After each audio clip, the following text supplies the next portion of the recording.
Positive Husbandry Teeth Brushing Series Part 2. Welcome back! If you haven't watched Part 1, please do so before beginning the steps in this video. Reminder of the CCDS rules. Rule 1. Scary thing, then food. It is critical that you are not distracting your dog with food. Make sure your food hand only delivers food after the scary thing. Rule 2. Scary thing always equals food, no matter the behavior of the dog. Rule 3. Watch body language carefully and adjust your steps immediately if your dog shows discomfort. It may be difficult to see stress signs in real time. Videotaping yourself is strongly encouraged.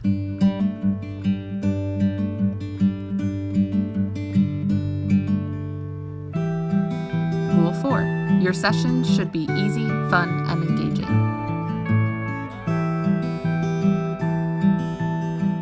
Rule 5. Follow your desensitization plan and adjust it as needed if your dog has difficulty.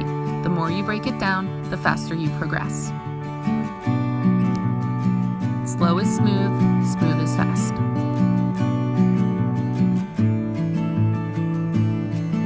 Mini goals. 5-second duration lip lift, snout lip lift and finger approach rub, snout lip lift and dry toothbrush approaches, snout lip lift and finger rub with toothpaste. Disclaimer. These steps are a bit sloppy on my end for a few reasons, and I figured out why because I was videotaping and able to analyze and reflect. I will be pointing out a few mistakes and how I adjusted, either in real time or for next session. Even dog trainers make mistakes, and sometimes our dogs just have an off day.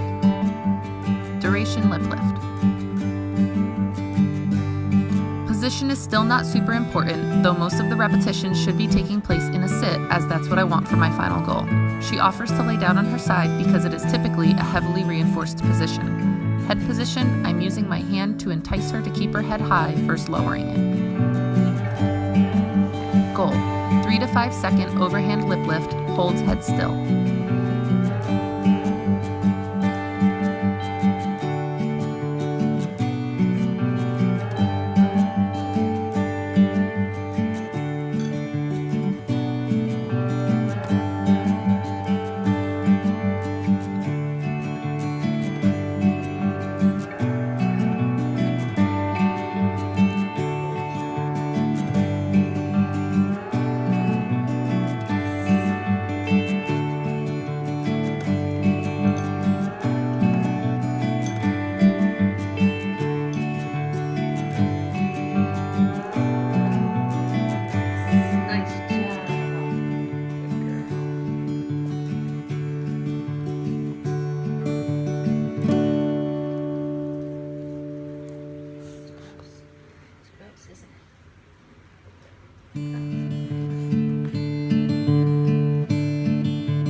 Mistake number 1. Dinner prep had started in the kitchen, and she was torn between playing my game and being in the kitchen. Environment matters when doing counter conditioning. Because of this, I slowed down a bit, give her more food for repetitions, and I deliver some of her food on the ground, which can calm a dog and give choice.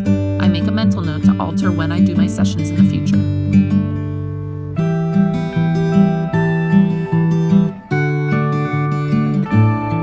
Mistake number 2. I missed a few lip licks. I should have slowed down and done more repetitions at an easier step. This is the benefit of videotaping. I begin using a marker word, which does not need to be used in counter conditioning, but I know this will perk her up a bit, so I used it for encouragement. Lip lift and finger approach. This clip is a good example of quickly adjusting your desensitization plan in real time because you aren't getting the results you want. Gracie becomes confused by my finger approach and starts moving her head toward it. For my goal behavior, I don't want her moving her head, so I start backing up in my steps, and when I can't get the behavior I'm looking for, I reset her position by tossing a treat.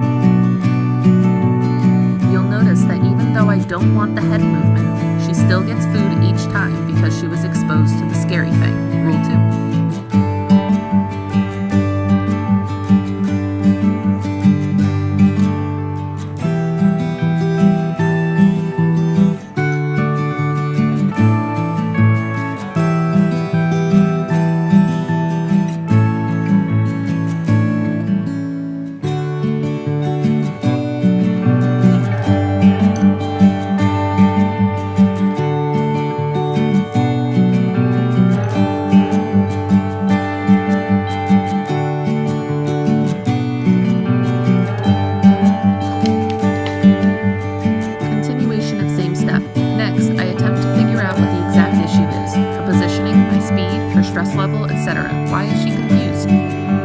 conditioning isn't always clean-cut. Recognizing this and knowing your dog will help you figure out speed bumps in your desensitization plan.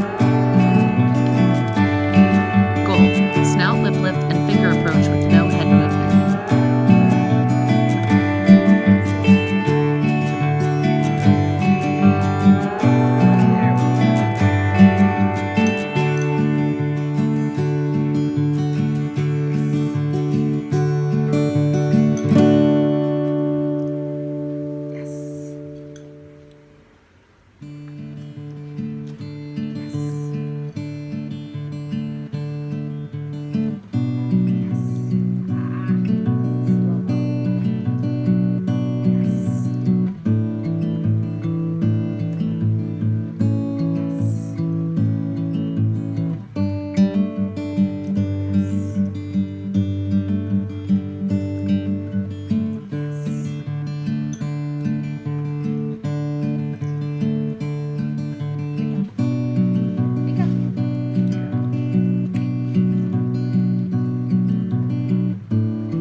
Snout lip lift and toothbrush approach.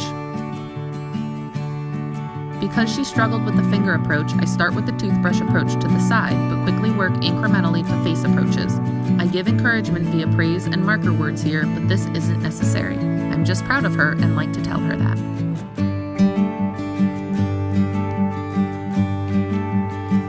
Goal: lip lift and toothbrush approach without moving head.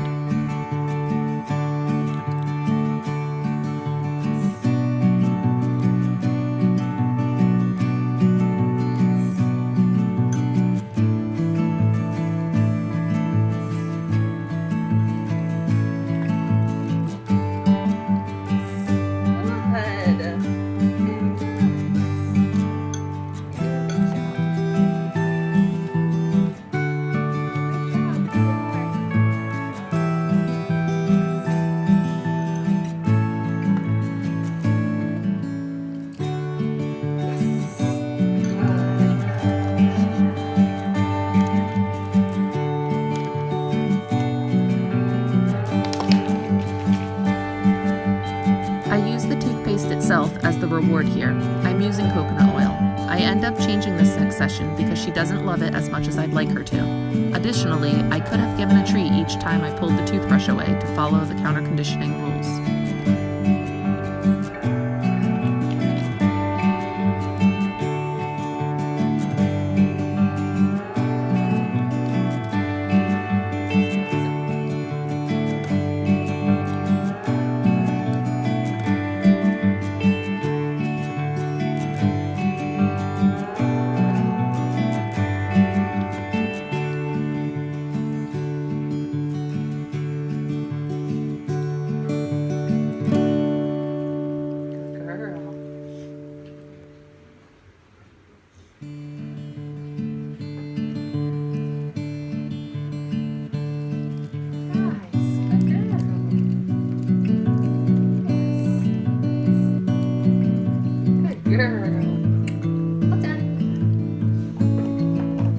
Tip: when doing CCDS, only add one challenging aspect at a time. For example, if you increase duration, temporarily lower intensity. If you increase intensity, temporarily lower duration. If you add a new tool, temporarily move it further away than you had been practicing with your empty hand. If you ask the dog to handle too many challenging things at once, you risk sending them over threshold due to trigger stacking.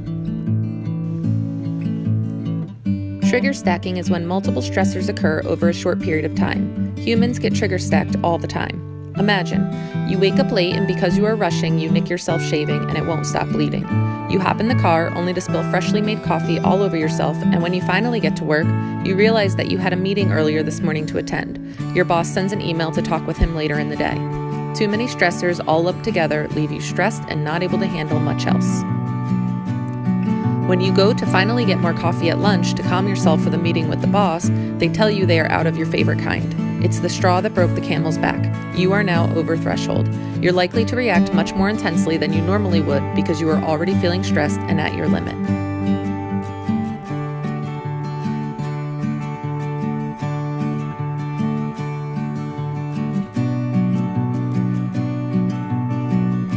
All dogs have a threshold, and it changes based on the environment and the day's circumstances.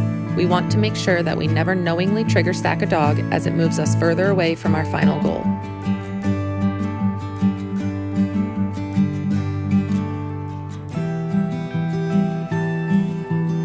It can take up to 2 to 3 days for a dog's stress hormones to dissipate after being over threshold. If you try to CC your dog while they have these stress hormones in their body, you will notice that they reach their threshold much quicker than they normally would.